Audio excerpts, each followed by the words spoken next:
Welcome back sa Buhok Gaming Channel. So guys, kung naghahanap kayo ng play to earn, kung naghahanap kayo ng bagong cryptocurrency, naka-presale pa lang, and syempre, Undertone Network, wag na natin patagalin yung Buhok Gaming. Ano ba yan? So right now guys, no, itong si Runecoin, as mentioned, Undertone Network, meron rin itong available na bot app sa Telegram. So ibig sabihin, pwede tayong mag-farm ng airdrop para dito kay Runecoin gamit ang inyong mobile device. Pero right now guys ha, as mentioned, yung pre-sale niyan is live na at this very moment. Since Ton Network yung gagamitin natin, much better kung bibili tayo gamit yung mobile device natin na naka-integrated na yung Ton wallet natin. Okay, so by the way, no, we have several ways para dito sa airdrop dito kay Runecoin. Yung una nga is yung mismong play to earn nila, yung bot system nila. Later on lalaruin natin, or pwede nyo gawin itong mga simple task na to para makuha yung airdrop para dito kay Runecoin at makakuha tayo ng Rune cryptocurrency. At eto nga pala, no, kung makikita natin yung mismong token nila is audited na rin ng Spywolf. So for me, that's all good na, much better. Pero in this content, since napakadami nitong documentation na yan, hindi na natin iisa-isahin pa, okay? Pero kayo, please pabasa na lang, no? So, book gaming, kunwari bibili ako, kailangan ko ba, or required ba ako na merong Rune wallet? Yes. Or Ton wallet rather? Yes. Kailangan nyo po ng Ton wallet para mapasok itong Rune token sa inyong wallet. At guys yung mismong cryptocurrency na to, nung tinignan ko, nung chinek ko, for me, in my personal point of view, okay na okay sa akin to. So, ako mismo, bibili ako ng token nito, minimal amount lang, pero at the same time, lalaroin ko yung play to earn niya para makapag-farm ako ng maraming token. Okay, so, how to buy? As mentioned, ganun lang naman kadali. Kailangan may wallet lang kayo. Pag may Telegram kayo, much probably activated na yung wallet nyo, and then yung found wallet, ang gamitin nyo na lang din yung mismong nakakonect dito kay Runecoin kasi ayun din yung gagamitin ko, no? And then syempre pag bibili kayo, kailangan nyo lang ng minimal transaction fee. Pag nasa Ton Network kayo, Ton coin yung ginagamit natin pang gas fee. Pero yun nga, since nasa Ton Network, alam naman natin kaya maraming pumapasok dito, napakababa ng transaction fee nila. Okay? And then for the phases right now, no, alam ko wala naman silang naging delay. So hopefully in the near future magtuloy-tuloy itong magandang track record nila pagdating sa roadmap. And then may frequently asked questions sila rito. Hindi ko na rin to pipindutin. Kayo na lang yung mag-double check baka kasi yung ibang concern nyo, ibang katanungan nyo nandito na. Okay, so Book Gaming, ano ba yung mismong farm yan para makapag-mina kami, makapag-mining kami kasi free mining nga yan.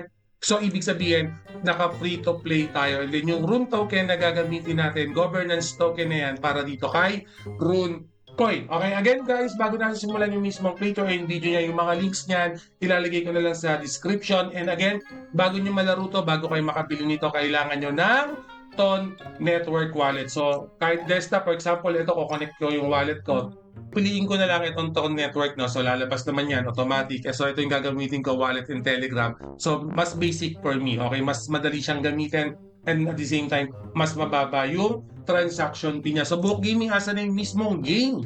So, guys, ito yung mismong application para dito kay Runecoin. Ito yung pinaka-network bot nila. Again, guys, sa mobile device lang siya available right now. Kung gagamitin yung Windows nyo, hindi nyo ma-access itong application nila. So, kailangan nyo talaga ng mobile device. Android or iOS, wala kayong magiging problema, no? So, pretty much basic lang to. Nakikita nyo itong start mining button na yan.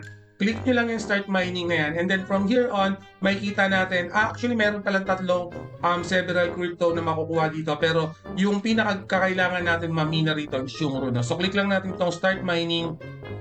So yan. So nakikita nyo guys, automatic na, no? Nag-i-stone mine na siya. Hahayaan ko na lang yan. So makikita nyo may oras dito, 24 hours or daily, pwede kong balikan to. Okay, babalikan ko yan and then titignan ko kung ano yung mga namina natin na mga bato. Ito yung tatlong bato dyan or mga minerals, no? Ay, hindi pala sa home. Dito pala sa wallet. Yan. So sa wallet, nandiyan yung stone, yung Rune, tsaka yung Ton. Pero yung Ton, ito yung mismong laman ng wallet natin kung maglalagay tayo or connected na yung wallet natin. Pero at the same time, yung Rune tsaka Stone, yan yung kukolektahin natin dito. No? So makikita natin yan dito mismo sa mining. Again guys, daily lang to. So ibig sabihin, every day, balik-balikan nyo lang kasi as long na hindi nyo kiniklik for example, nag 24 hours na, pero hindi kayo nag-start mining, hindi siya mag-automatic. So kailangan at least every once a day, balikan nyo siya. Alright, ganun lang naman kadali. And then, balik muna tayo saglit dito sa home. So makikita nyo sa home, may launchpad yan. Yung nakita rin natin kanina dun sa website, ma-activate din natin dito sa mismong application niya. So dito mismo sa mobile device, pwede na tayong mag-transact, pwede na tayong bumili ng Rune token. Okay, again guys, yung Rune token, may value na yan pag nagka-TGE. And syempre, this alam po, Q1, okay, magkakaroon na to ng TGE, and at the same time, yung pre-sale token niya, matitake advantage na natin. Hindi pa ganun kamahal yung token ni Rune. So makikita niyo yung current price niyan, halos wala pang piso or wala pang 2 piso, makakabili na tayo ng Rune token. Okay, so nasa sa inyo yan kung anong wallet or anong token yung gusto nyo. Pero for me, since bago lang tong Rune token, yes, na-take advantage ko to. At syempre, meron siyang play-to-earn system. And then, babak ko lang saglit, gusto ko lang pakita sa inyo yung mga mini-games nila na pwedeng mag-boost ng mismong airdrop nyo. So, click nyo lang to guys, yung parang arrow na yan. And then, may mga mission dito. Gawin nyo rin to. Gamitin nyo rin tong mga mission na to kasi importante rin to. Pandagdag points or airdrop nyo. And then, referral network, yes, pwede nyo rin i-maximize kung may mga kaibigan kayong gustong laruin. Advantage sa inyo yan, pag nag-invite kayo, magkakaroon kayo ng points. At the same time, yung in-invite nyo, pag gumamit ng referral nyo, automatic may points na rin sila kagad. So, give and take sila. Okay, so mas maganda yung ganong sistema. Alright? So, balik lang tayo saglit sa home. Meron tayong tinatawag dito na gaming zone. Ito. Yan, tong gaming zone, click nyo tong gaming zone na yan. Dito sa gaming zone, meron tayong Lucky Wheel and spell fights. Itong spell fights na to guys, naka-demo pa lang. Pero yes, pwede na natin gamitin, pwede na natin i-take advantage. Pero for this one, parang minigame pa lang siya. Not necessarily na kailangan mo siyang laruin ng laruin. Pero yun nga, at least nandito na, konting update na lang, konting upgrade na lang, magagamit mo na. So mag-i-spell lang kayo dito. Yan, for example, nakikita nyo itong lamok dito na may 11 HP. So, kailangan nyo lang ng proper word for this one. So, anong word yung makukuha nyo rito?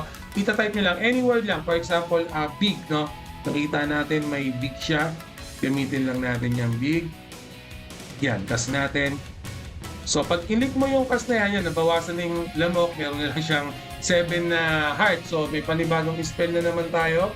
So, ayan. So, pwede kung, for example, nahihirapan nga pala kayo, pwede kayong mag-skip turn para mag-iba yung mga word na nadyadyaan. Pero for this one, kayo na lang ang kumalkan kasi talagang enjoyable to. Baka ma-addict na naman ako. And then, click lang natin tong back.